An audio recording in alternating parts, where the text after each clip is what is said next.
अस्सलातु वस्सलामु अलैका या रसूल अल्लाह व अला आलिका व अस्हाबिका या हबीब अल्लाह। मदनी चैनल के नाज़रीन, क्या आपको मालूम है कि सबसे पहले मुआनका किसने किया? चलिए हम आपके इल्म में इजाफा किए देते हैं। सबसे पहले मुआनका करने वाले हजरत इब्राहिम खलीलुल्लाह अला नबीना व अलैहिस्सलातु वस्सलाम हैं। यकीनन इल्म में तो इजाफा हो चुका, मगर ये कौन बताएगा कि मुआनका कहते किसे हैं? अगर मालूम है तो ये बहुत अच्छी बात है, और अगर नहीं तो हम आपको बताएंगे कि मुआनका क्या है। तो फिर तवज्जो से समाअत फरमाइए। गले मिलने को मुआनका कहते हैं। जी हाँ, गले मिलने को मुआनका कहते हैं।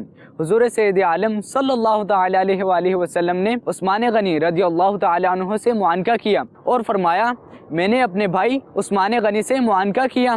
तो जिस किसी का भाई हो उसे चाहिए कि अपने भाई से मुआनका करें।